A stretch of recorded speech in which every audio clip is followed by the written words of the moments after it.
Hi everybody, Dan Illman, Matt Bernier, race number 8 at Keeneland on Saturday, an important prep for the Breeders' Cup Juvenile. Let's take a look at the field for the Grade 1 Breeders Futurity. It's a $500,000 race at 1 mile and a 16th, and it is big and bulky field. The morning line favorite comes out of the Grade 1 Hopeful. That's the number 9, Free Drop Billy at 2-1. Really, this colt has done nothing wrong in his career. Came 4 wide turning into the stretch last time out. No match for the now injured Sporting Chance. He's just a solid colt who's improved with each and every start, and from a pedigree standpoint, he should get the 2 turns. It's just looked like distance is always what he's wanted. The dam, she was a long distance specialist. He's a half to Hawkbill, who was a Group 1 winner over in Europe, so distance is not going to be the concern here. Arguably, it could be the thing that gets him over the top finally. Let's talk about the number 8, Bourbon Resolution. This was a maiden winner last time out in his 3rd start for trainer Ian Wilkes. Really handled the 7 furlongs, showing improved speed. You get a look at him on the tape. He is just a big horse that it looks like has that physique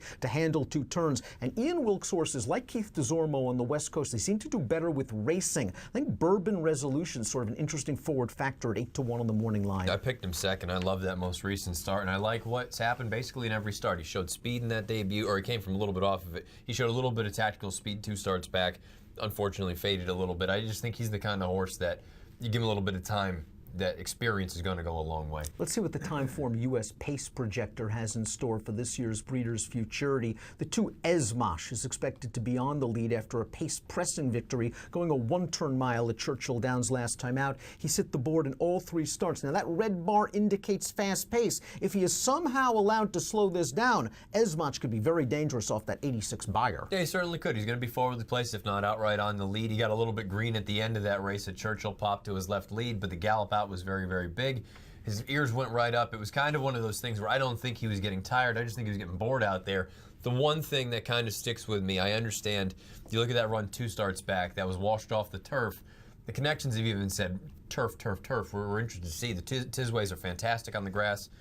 I guess if he can keep running well in the dirt, maybe he never goes back to the turf, but that's always going to stick in the back of my mind. He won his maiden at Churchill on September the 16th, 1 mile and 135.82. The number 5, Bravazzo, who is second on the Timeform U.S. Pace Projector, he won at a mile that day in 138.38. Much slower time. Advantage Esmash, you would think. Yeah, I mean, if you look at it just squarely like that from a basic standpoint, and if they're the 2 that are going forward, you assume that Bravazzo's going to back up at some point.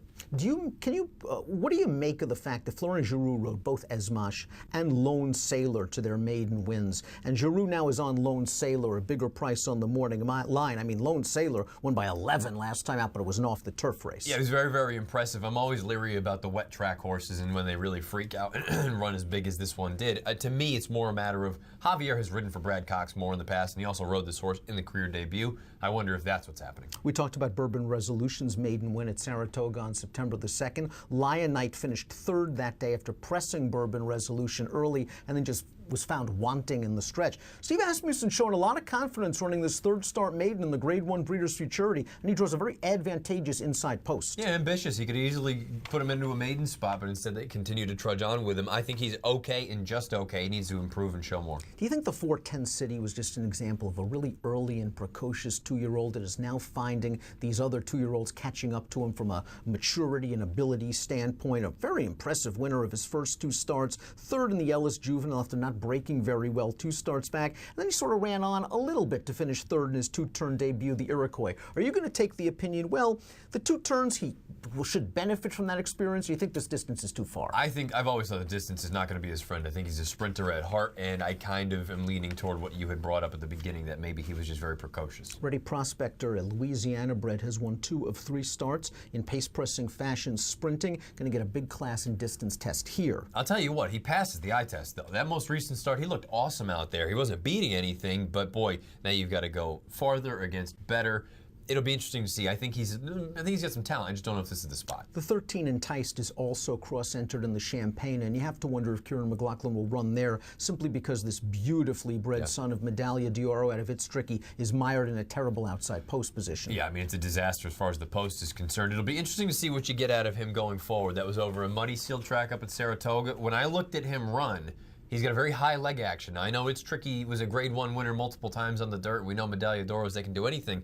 I wonder if way down the road, I wonder if he ends up being a turf horse. Whether it's the Champagne or the Breeders Futurity, and Tice does have a positive formulator fact in his corner. Kieran 40% to $4 ROI with debut winners, 2-year-old debut winners, returning for their second start on dirt. Captivating Moon, second in the Arlington, Washington Futurity on Polytrack, a winner on turf in the debut. If he runs here, it would be the dirt debut. He is also re-entered on Sunday in the Bourbon Stakes on turf. I hope he runs on Sunday. I mean, not that I don't think he's possibly capable of transitioning over to the dirt, but he's got turf everywhere, and the way that he runs, I think he could actually be quite good. Lone Rock has already won around 2 turns, and he won by 10 at Indiana Grand on September the 2nd, but in slow time at a big price. The weird thing is, you watch it visually, he was awesome. He galloped out by 100 afterward, but he was taking some heat throughout, put that one away, and drew off. The problem is what you just laid out. It was really, really slow.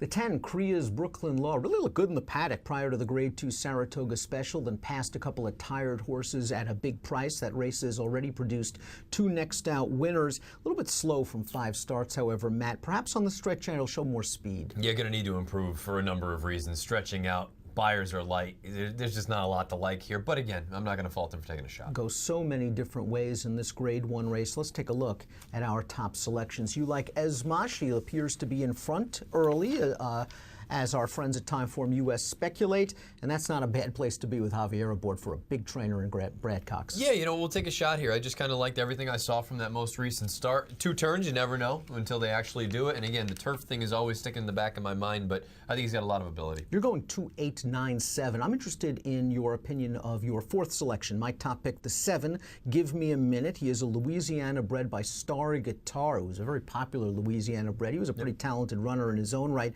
This horse made his debut in the race that produced Sporting Chance, who unfortunately is injured now. Sporting Chance was up there on the front end. It seemed like it was a speed-favoring track. Give Me a Minute was just outrun early, and he came with a big late run to finish second. I liked his gallop out. Dallas Stewart showed some confidence in running him in the Grade 1 hopeful again against Sporting Chance, and he improved not only from a Beyer speed figure, but he made it closer against Sporting Chance. I really like the way he galloped out as well. He's got a big distance pedigree. The Timeform US pace projector speculates there will be a fast pace. I think that'll work to this horse's advantage. I like him a little bit. Yeah, I have no knocks against this horse. I mean, that day that you brought up his debut, he also ran against Esmash and finished ahead of Esmash. He was the 3rd place finisher. That may end up being the most live sort of 2-year-old race from up at Saratoga. The interesting thing is, on the stretch out, I want to know, is he going to be as far back? I'd like him to get into the running a little bit more, because the problem is, if you are just already a confirmed 1-run closer, boy, you're always going to be up against it. You're going to be up against it from a pace standpoint and a trip standpoint.